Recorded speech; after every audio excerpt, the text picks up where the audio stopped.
Hello friends, आज की ताज़ा खबरों में आप सभी का स्वागत है। झारखंड की तमाम छोटी बड़ी खबर इस वीडियो में देखने को मिलेगी। सबसे पहले बड़ी खबर, कृषि बिल के खिलाफ कांग्रेस का मार्च। एक बड़ी खबर की झारखंड, दिल्ली, हरियाणा, पंजाब, गुजरात, कर्नाटक समेत कई राज्यों में कांग्रेस समेत कई सियासी दलों और किसान संगठनों ने कृषि विधेयक का विरोध किया है। झारखंड में कांग्रेस ने कृषि बिल के विरोध में राजभवन मार्च निकाला। वहीं दिल्ली में पंजाब यूथ कांग्रेस के कार्यकर्ताओं ने सोमवार को इंडिया गेट के पास ट्रैक्टर जला दिए। इस मामले में पुलिस ने 5 को हिरासत में भी ले लिया है। भाजपा ने कहा यह किसानों का नहीं बल्कि कांग्रेस का आंदोलन है। इस तरह से देश भर में कृषि बिल को लेकर के आंदोलन जारी है। साथ ही अगली बड़ी खबर, कल्याण कोष के प्रस्ताव से सहमत नहीं पारा शिक्षक। एक बड़ी खबर की, शिक्षा विभाग के द्वारा तैयार किए गए कल्याण कोष की नीति के प्रस्ताव से राज्य के पारा शिक्षक सहमत नहीं है। वे इस प्रस्ताव में संशोधन चाहते हैं। हालांकि विभाग की ओर से बनाए गए इस प्रस्ताव पर मुहर लगने के साथ ही पारा शिक्षकों की तीसरी बड़ी मांग पूरी हो जाएगी। विभाग की ओर से तैयार ड्राफ्ट पर सोमवार को शिक्षा मंत्री जगन्नाथ महतो की मुहर लगनी थी। इसे लेकर अहम बैठक भी थी, पर शिक्षा मंत्री के कोरोना पॉजिटिव आने के बाद बैठक को स्थगित कर दिया गया। बताते चले, इधर पारा शिक्षकों ने कहा है कि सरकार ने कल्याण कोष के ड्राफ्ट में पारा शिक्षकों को कैटेगरी में बांट दिया है। ऐसा नहीं होना चाहिए। पारा शिक्षक इस प्रस्ताव में संशोधन चाहते हैं। रिटायरमेंट के बाद मिलने वाली राशि को कैटेगरी में नहीं बल्कि एक मुश्ता 5 लाख रुपए चाहते हैं। वहीं आपको बता दें, ऐसे में सरकार कुछ ऐसा तय करे कि पारा शिक्षकों को भी पेंशन के रूप में कुछ राशि रिटायरमेंट के बाद भी मिलता रहे। इसी के साथ ही अगली बड़ी खबर, अगले 5 दिनों तक झारखंड में भारी बारिश की संभावना नहीं। मौसम विभाग के द्वारा जारी पूर्व अनुमान में बताया गया है कि अगले 5 दिनों तक राज्य में कहीं भी भारी बारिश की संभावना नहीं है। हालांकि कुछ जिलों में गर्जन के साथ हल्के से लेकर मध्यम दर्जे की बारिश हो सकती है। मौसम विभाग के अनुसार आज रांची समेत कई जिलों में आंशिक रूप से बादल छाए रहेंगे। इसके साथ ही हल्के से लेकर मध्यम दर्जे की बारिश हो सकती है। मानसून का ट्रफ लाइन उत्तर प्रदेश, बिहार, उड़ीसा होते हुए असम तक फैला हुआ है और वहीं बिहार में बना कम दबाव का चक्रवाती क्षेत्र धीरे धीरे कमजोर पड़ने लगा है। इसी के साथ ही अगली बड़ी खबर, झारखंड कोरोना अपडेट्स। मिले 1508 नए मरीज, 9 और की मौत। एक बड़ी खबर की, झारखंड में लगातार कोरोना मरीजों की संख्या बढ़ रही है। पिछले 24 घंटे के दौरान 1508 नए मरीज मिलने के साथ ही 9 और नए संक्रमित मरीज की मौत हो गई, जिसमें पूर्वी सिंहभूम से 4, रांची से 2, गढ़वा, गिरिडीह, पश्चिमी सिंहभूम से एक नए संक्रमित मरीज की मौत हो गई है। अब राज्य में कोरोना से मरने वालों की संख्या 688 हो गई है। वहीं आज मिले मरीजों में से बोकारो से 20, चतरा से 2, देवघर से 26, धनबाद से 57, दुमका से 12, पूर्वी सिंहभूम से 301, गढ़वा से 5, गिरिडीह से 9, गोड्डा से 89, गुमला से 14, हजारीबाग से 56, जामताड़ा से 2, खुट्टी से 50, कोडरमा से 114, लातेहार से 3, लोहरदगा से 139, पाकुड़ से 7, पलामू से 24, रामगढ़ से 34, रांची से 286 और साहेबगंज से 30 और सरायकेला से 85, सिमडेगा से 56 और पश्चिमी सिंहभूम जिले से 87 नए मरीज मिले हैं। इसके साथ ही राज्य में कुल मरीजों की संख्या बढ़कर 81,417 हो गई है। वहीं पिछले 24 घंटे के दौरान 1806 लोग स्वस्थ हुए हैं। और वहीं बताते चले कि शिक्षा मंत्री जगन्नाथ महतो के अचानक तबीयत बिगड़ने से जांच के बाद ये रिपोर्ट आई है कि वे कोरोना पॉजिटिव है। इसी के साथ ही अगली बड़ी खबर, देश में कोविड-19 वैक्सीन पोर्टल हुआ लॉन्च। एक बड़ी खबर की, Indian council of medical research ने एक वैक्सीन पोर्टल तैयार किया है और शुरू में इसमें कोविड-19 वैक्सीन से जुड़ी सारी जानकारी उपलब्ध कराई जाएगी। केंद्रीय स्वास्थ्य मंत्री डॉक्टर हर्षवर्धन ने सोमवार को कोरोना वैक्सीन पोर्टल को लॉन्च किया है। इस पोर्टल में कोरोना के कौन से टीके का ट्रायल कहां तक पहुंचा है और ICMR के वैक्सीन पोर्टल पर हर अपडेट मिलेगी। साथ ही आपको बताते चले कि भारत में कोरोना वैक्सीन को लेकर केंद्रीय स्वास्थ्य मंत्री ने कहा है कि वैक्सीन की खोज की दिशा में बहुत तेजी से प्रयास हो रहा है। देश में कम से कम 3 वैक्सीन कैंडिडेट क्लिनिक ट्रायल के अलग अलग चरणों में है। उम्मीद है कि अगले साल की पहली तिमाही में कभी भी देश के लोगों को वैक्सीन उपलब्ध हो सकती है। इसी के साथ ही अगली बड़ी खबर, रांची से हावड़ा, दिल्ली, जयनगर, पटना, दुमका के लिए खुलने वाली है ट्रेनें। रेल यात्रियों के लिए एक राहत भरी खबर कि कोरोना वायरस की वजह से जारी लॉकडाउन के दौरान आने वाले त्योहारों को देखते हुए रांची से कई जगहों के लिए एक साथ ट्रेनें शुरू होने जा रही है। जी हां, रांची से कोलकाता, नई दिल्ली, जयनगर, पटना, दुमका के लिए शीघ्र ही ट्रेन सेवाएं शुरू कर दी जाएगी। मिली जानकारी के अनुसार हटिया हावड़ा एक्सप्रेस, रांची दिल्ली गरीब रथ express, Ranchi Jaynagar express, Ranchi Patna Janshatabdi express और रांची दुमका इंटरसिटी एक्सप्रेस का परिचालन जल्द ही शुरू होने जा रही है। दक्षिण पूर्व रेलवे के रांची रेल मंडल ने महत्वपूर्ण 10 जोड़ी ट्रेनें चलाने का प्रस्ताव रेल मुख्यालय को पिछले सप्ताह ही भेज दिया था। खबर आ रही है कि इन 10 जोड़ी ट्रेनों को एक साथ नहीं चलाया जाएगा। हालांकि 2 चरणों में ट्रेनों को चलाने की प्रक्रिया चल रही है। वहीं बताते चले कि पहले चरण में रांची जयनगर एक्सप्रेस, रांची पटना जनशताब्दी एक्सप्रेस और रांची दुमका इंटरसिटी एक्सप्रेस, रांची दिल्ली गरीब रथ एक्सप्रेस, हटिया हावड़ा एक्सप्रेस को पहले चरण में चलाने की योजना है। वहीं दूसरे चरण में रांची वनांचल express, Ranchi Dhanbad intercity express, Ranchi Gorakhpur Maurya express और रांची अगरतला एक्सप्रेस और रांची लोहरदगा पैसेंजर को दूसरे चरण में चलाने की योजना है। इसी के साथ ही अगली बड़ी खबर, कोरोना ने निजी विद्यालय के शिक्षकों की तोड़ी कमर। एक बड़ी खबर की कोविड-19 लॉकडाउन के दौरान स्कूल बंद रहने से निजी विद्यालय के शिक्षकों के समक्ष आर्थिक संकट उत्पन्न हो गई है।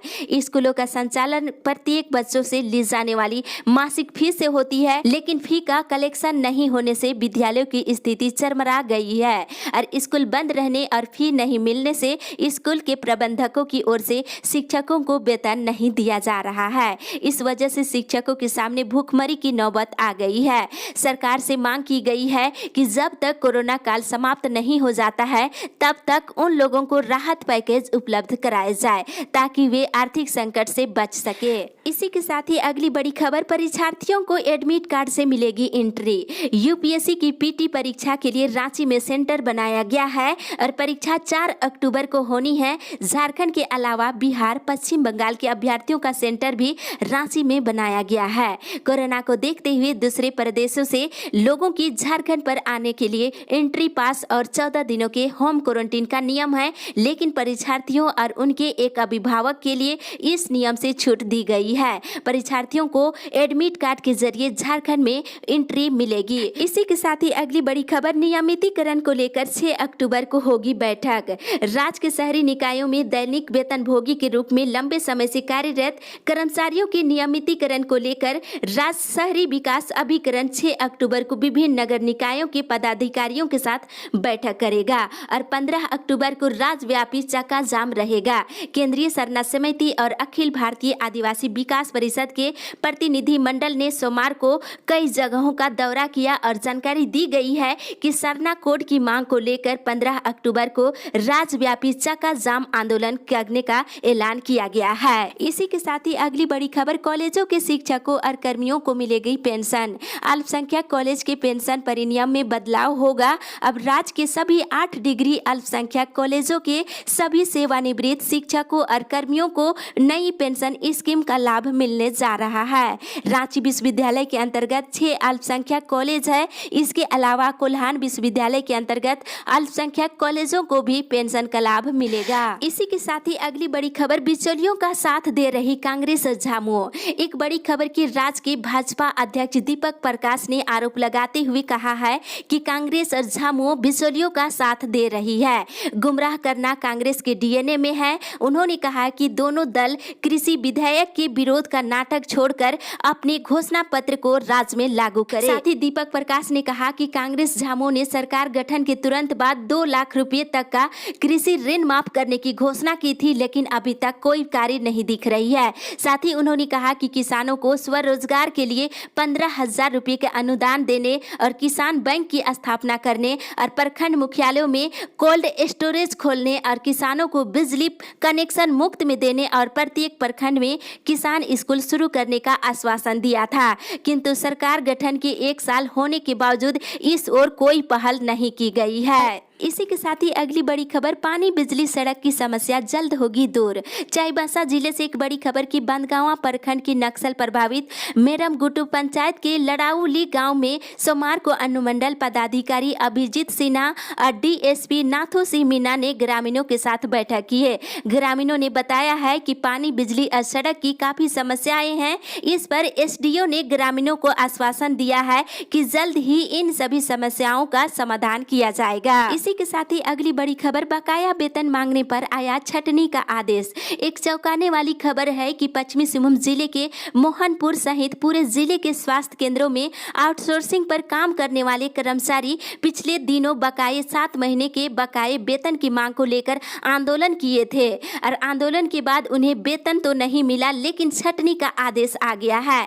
आउटसोर्सिंग कर्मचारी संघ के जिला अध्यक्ष अरविंद लोहरा ने कहा है कि कोरोना महामारी के दौरान भूखे प्यासे रहकर कर्मचारियों ने काम किया है, लेकिन उन्हें 7 महीने से वेतन नहीं मिला है। वेतन की मांग करने पर वेतन के बजाय छटनी करने का आदेश दिया जा रहा है। उन्होंने कहा है कि कर्मचारियों की छटनी बर्दाश्त नहीं की जाएगी, जरूरत पड़ी तो सभी एकजुट होकर आंदोलन करेंगे और कोर्ट का भी शरण लेंगे। इसी के साथ ही अगली बड़ी खबर, आज सीएम करेंगे आशा फूलो झानो आशीर्वाद अभियान का शुभारंभ।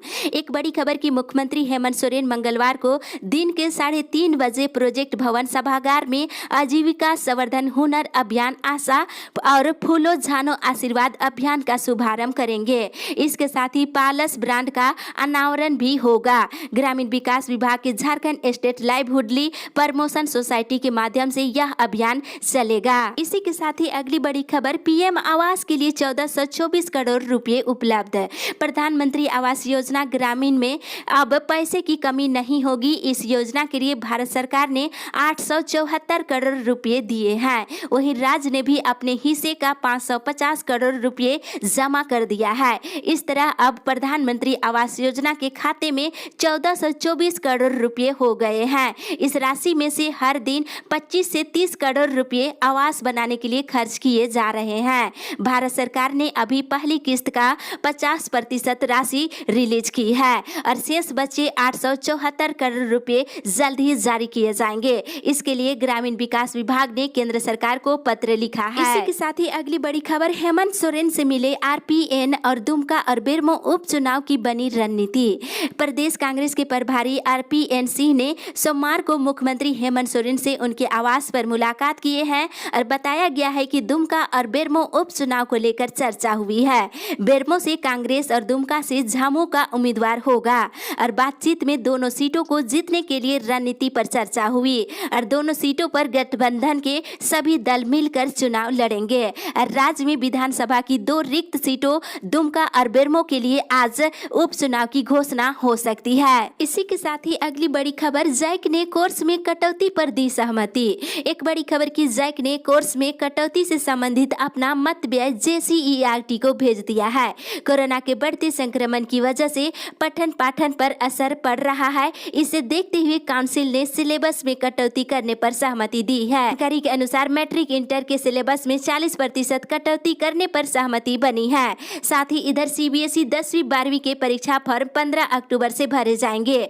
सीबीएसई के द्वारा शैक्षणिक सत्र 2020 और 21 में आयोजित की जाने वाली कक्षा 10वीं और 12वीं के लिए वार्षिक परीक्षा का फॉर्म भरने की प्रक्रिया शुरू हो गई है। आपको बता दें, विद्यार्थी 15 अक्टूबर तक अपना परीक्षा फॉर्म भर सकते हैं। इसी के साथ ही अगली बड़ी खबर, किसान मजदूर विरोधी है केंद्र सरकार। एक बड़ी खबर की, कृषि बिल के खिलाफ अब सत्तारूढ़ झामुमो भी सड़क पर उतरेगी। पार्टी महासचिव विनोद पांडे के मुताबिक आज राज्य के सभी जिला मुख्यालयों पर झामुमो के कार्यकर्ता बिल के विरोध में प्रदर्शन करेंगे। मुख्यमंत्री हेमंत सोरेन ने पहले ही कहा है कि कृषि बिल के खिलाफ सड़कों पर उलगुलन होगा।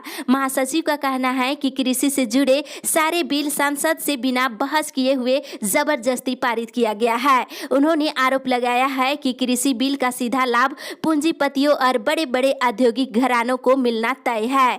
कालाबाजारी और जमाखोरी खुलकर होगी। उन्होंने केंद्र सरकार पर किसान और मजदूर विरोधी होने का भी आरोप लगाया है। इसी के साथ ही अगली बड़ी खबर, 10 से 35 रुपये तक रेल किराए में बढ़ोतरी संभव। एक बड़ी खबर रेल यात्रियों के लिए कि स्टेशनों के विकास के लिए रेल यात्रियों को 10 से लेकर के 35 रुपये तक अतिरिक्त किराए का भुगतान करना पड़ सकता है। दरअसल रेलवे यूजर चार्ज वसूलने की तैयारी में है। ये चार्ज टिकट का हिस्सा होगा और श्रेणी के मुताबिक चार्ज अलग अलग होंगे। मतलब एसी फर्स्ट कोच के यात्री को एसी 2 और एसी 3 से ज्यादा चार्ज देना होगा। रेल मंत्रालय के प्रवक्ता ने कहा है कि प्रस्ताव विचाराधीन है, राशि के बारे में अंतिम निर्णय नहीं लिया गया है। वैसे ये चार्ज न्यूनतम होगा, यात्रियों के लिए कठिन नहीं होगा। प्रस्ताव को मंजूरी के लिए जल्द ही कैबिनेट के पास भेजा जाएगा। इसी के साथ ही अगली बड़ी खबर, खतियान के आधार पर लागू हो स्थानीय नीति।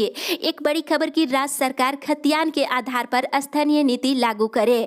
यह बात आदिवासी मूलवासी जन अधिकार मंच के कार्यकारी अध्यक्ष धर्मदयाल साहू ने कही है। उन्होंने कहा कि ऐसा नहीं होने पर चरणबद्ध आंदोलन किया जाएगा, जिसकी जिम्मेवारी पूरी तरह से सरकार पर होगी। जानकारी दी गई है कि बहुत ही जल्द सरकार से 11 सदस्यीय प्रतिनिधिमंडल मिलकर स्थानीय नीति लागू करने की मांग करेगा। इसी के साथ ही अगली बड़ी खबर, छठी जेपीएससी मामले में एक साथ सुनवाई। झारखंड हाईकोर्ट में छठी जेपीएससी परीक्षा को चुनौती देने वाली सभी याचिकाओं पर एक साथ सुनवाई होगी। सोमवार को जस्टिस राजेश शंकर की अदालत में एक याचिका पर सुनवाई के दौरान अदालत को बताया गया है कि इस तरह की कई याचिका पहले से ही दायर है, जो जस्टिस एस.के. द्विवेदी के अदालत में लंबित है। जस्टिस द्विवेदी की अदालत ने सभी को टैग कर एक साथ सुनवाई करने का निर्देश दिया है। इसके बाद जस्टिस राजेश शंकर की अदालत ने इस याचिका को भी उन्हीं मामलों के साथ टैग करने का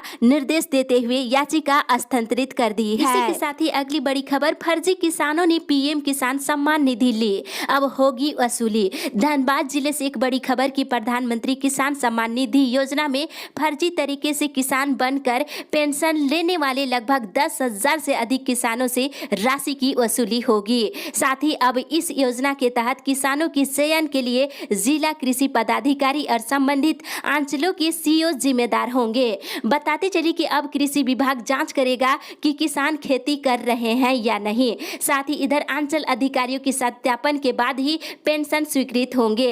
और साथ ही उपायुक्त ने बताया है किसी भी सूरत में फर्जीवाड़ा बर्दाश्त नहीं होगा। इसी के साथ ही अगली बड़ी खबर, 10 से 15 दिन का मिल रहा नंबर, एक दिन में बन रहा मात्र 40 आधार कार्ड। एक बड़ी खबर, हजारीबाग जिले से हजारीबाग प्रधान डाकघर में आधार कार्ड बनाने के लिए प्रतिदिन 500 से अधिक लोग लाइन लगा रहे हैं। एक दिन में 40 लोगों का ही आधार कार्ड बन रहा है। सैकड़ों लोग 5 से 6 घंटे तक लाइन में रहने के बाद निराश होकर घर वापस लौट रहे हैं। आधार कार्ड बनाने के लिए 10 से 15 दिन का नंबर दिया जा रहा है। यह नंबर भी 8 से 10 घंटे तक लाइन में खड़ा होने के बाद मिल रहा है।